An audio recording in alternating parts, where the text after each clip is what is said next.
Ndinthawi ya nkhani ndipo madzulo ano muli ndi ine Ronald Mpaso poyamba nayi mitu yake. Mtsogoleri wa dziko lino wati chipani cha Malawi Congress chidzapambana chisankho cha chaka chamawa. Financial Intelligence Authority yati ikuchita chotheka kuti dziko lino lithane ndi mchitidwe ozembetsa ndalama, ndipo nkhani zina malipoti asonyeza kuti dziko lino silikuchita bwino pa nkhani yoteteza ufulu wa wana. Ndi zimenezi ndi zina zambiri, tiyeni tikhalire limodzi. Munkhani yathu yoyamba, Financial Intelligence Authority yati ikuchita chotheka kuti dziko lino lithane ndi mchitidwe ozembetsa ndalama. Mkulu wa bungweli Jean Filippo Piriminta wanena izi pamwambo osayinirana pangano ndi Malawi Law Society mboma la Blantyre. Richard Chilombo ali ndi zambiri.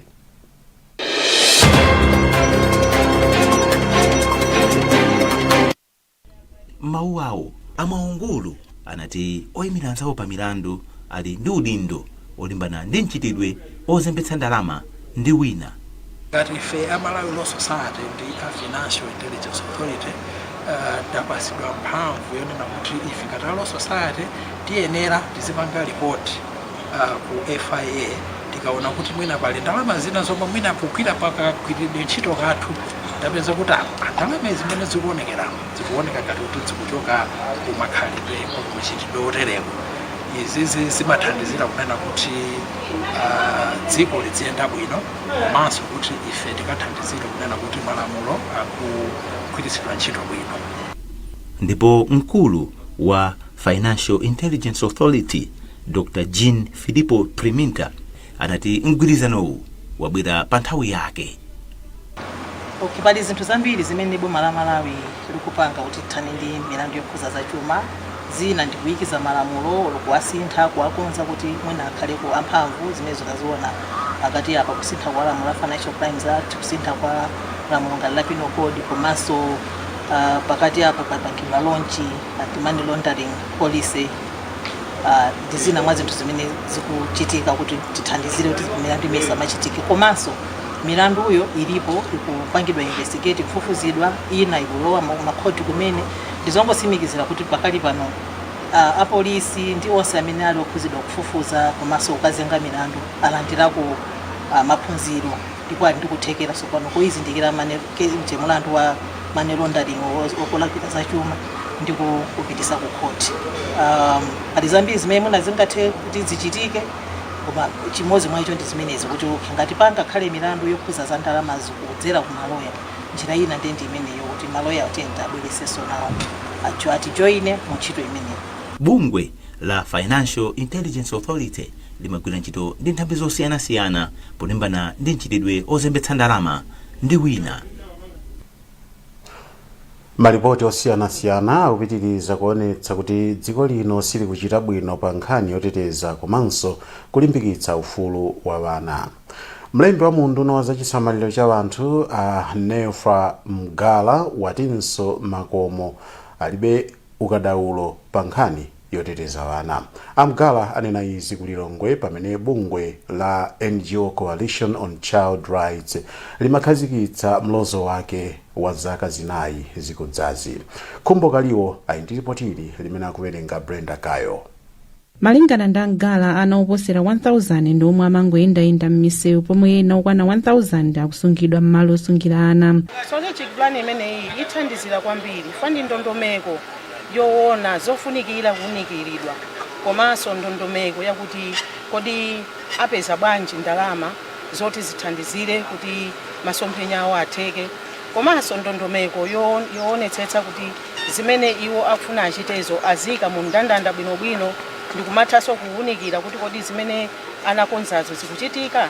Mtsogoleri wa bungwe la NGO CCR Desmond Mhango apempha boma kuti lifulumire kukhazikitsa ndondomeko zoyenerera zosamalira ana m'dziko muno. Iwo ati pothandizira boma kukhazikitsa ndondomekozi ayika ndondomeko zina zomwe zithandizire boma kuthana ndi mavuto omwe ana akukumana nawo. Pamene tikuchilimika kugwira ntchito zimenezi ndi pamene tikukhala tikuwamasula Malawi kuti azitha kumaulula kuchitidwe osayenera wankhanza amene kuchitikira ana m'dziko muno. Komanso kwa ifeyo zikamaululika tero ndi kuti zikutipatsanso chilimbikitso chonena kuti kulikoyenerera kuti tikhale tilipo namagwira ntchito zofuna kuthandizira kusuntha miyoyo ya ana kukhala moyo wabwino wodalirika komanso wotetezeka. ndondomekozi zikuonetsetsa kuti mwana aliyense m'dziko muno akulandira chisamaliro choyenerera.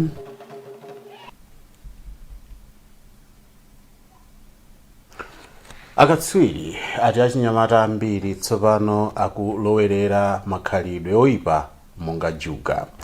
Ena mwa akatswiriwa amene ndi apa chipatala cha St John of God ku Mzuzu ati izi ndi zina zimene zikusokoneza ungwiro maganizidwe makamaka pakati pa achinyamatawa. Witness Chikwere walemba ripotili limene akuwerenga Sam Kalimira.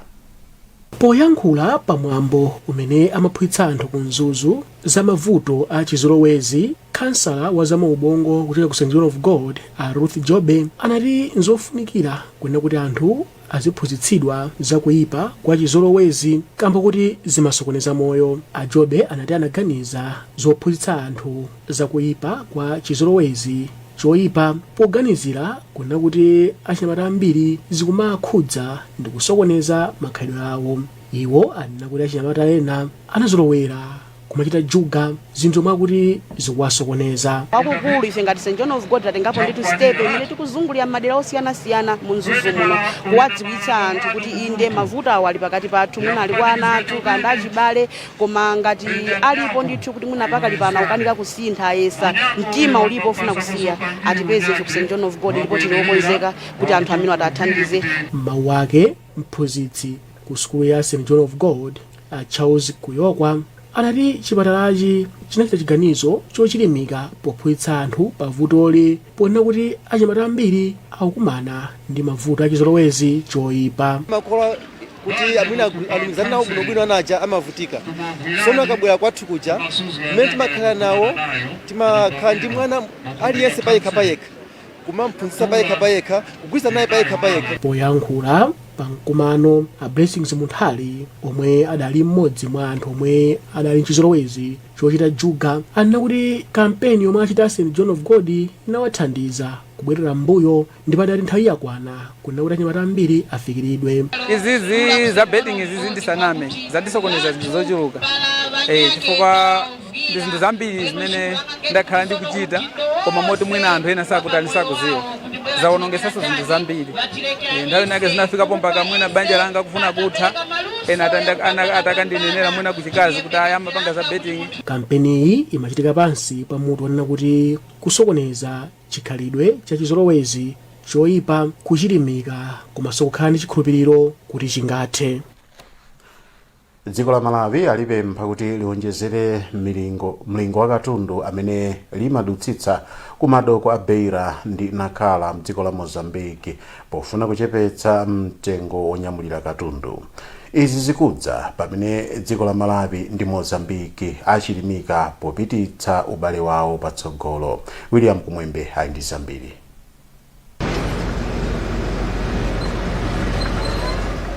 Doko la Beira mdziko la Mozambique ndi limodzi mwa zinthu zimene ndi zofunikira kwambiri pa chuma ndi chitukuko cha dziko la Malawi.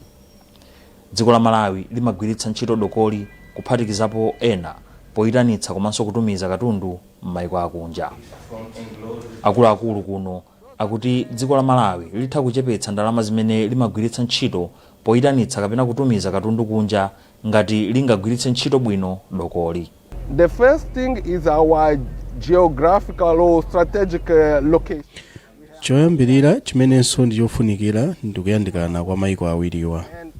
Doko la Beira ndi kufupi ndi dziko la Malawi kusiyana ndi ena. Kupatulapo ntchito zathu kuno ndi zokomera dziko la Malawi. Shows in terms of volume. That's why Malawi market prefer to use the Beira port. Dziko la Mozambique ndi lofunika pa chitukuko komanso chuma cha dziko la Malawi ngati umodzi mwa mipita imene dziko la Malawi limagwiritsa ntchito potumiza ndi kuyitanitsa katundu m'mayiko akunja. Pali ntchito zingapo zimene mayiko awiriwa akugwirira limodzi pofuna kutukula ntchito za mtengatenga komanso malonda monga kukonza njanji zimene zimalumikiza mayiko awiriwa. mukuonera nkhanizi kuchokera kuno ku wireless ya kanema ya Times TTV. Tikhati tikupitiriza kukupatsani zonse posachedwa apa, choncho musatalikire. You love food and then suddenly felt the burn. Don't let heartburn or indigestion ruin your meal. Try Tummy Sid. It gets to work fast to stop acids. Tummy Sid. Fast, soothing relief from heartburn. Of course, Blue Band is amazing on toast. Duh.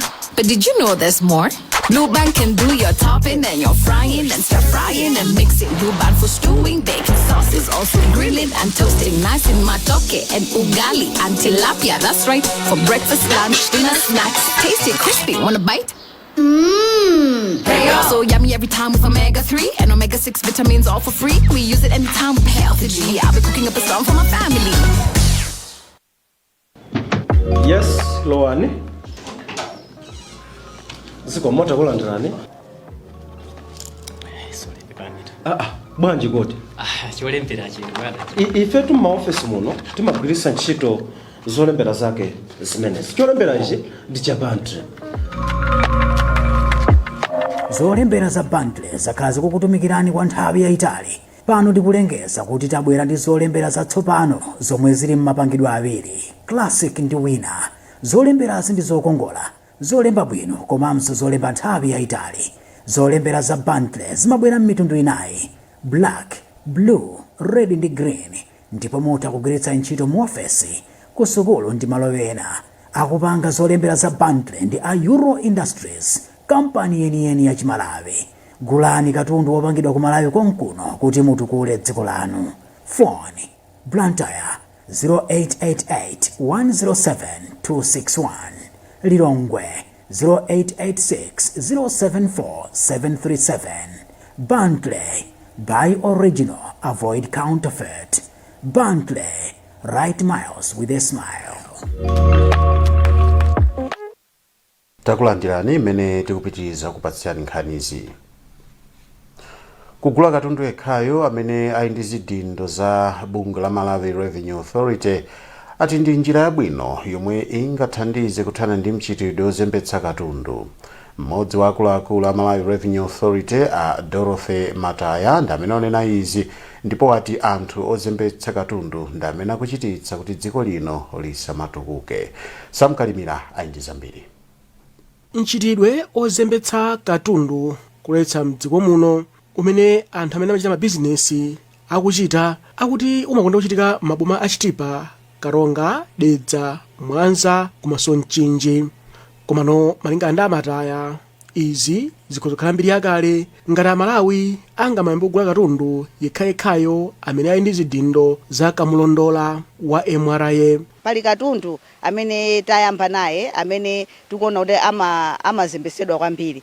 Ndi stamp imene anthu aziti akafika pa boda aziyika pa katundu wawo amene alipira msonkho.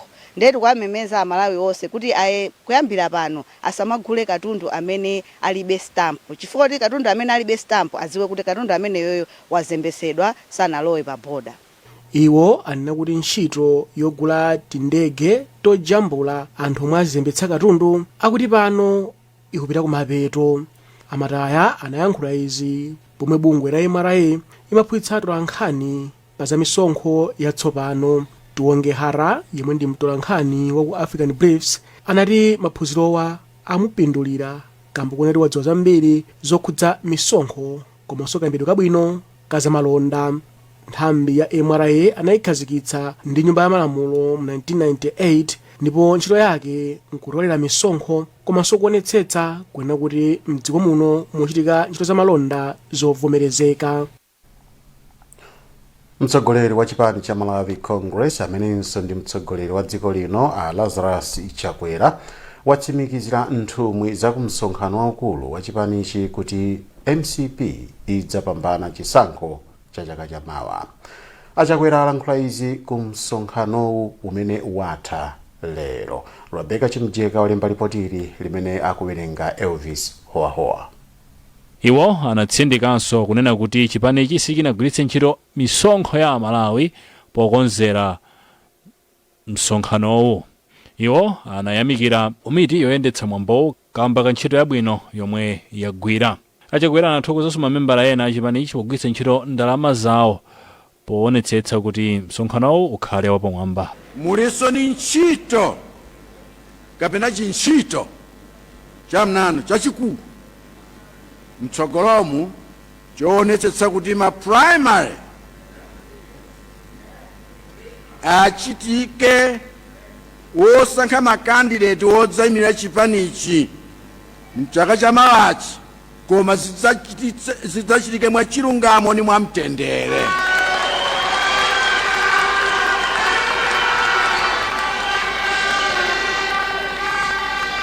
Chifukwa wina afune wala asafune, chaka cha Mawa tikudzawina zisanga.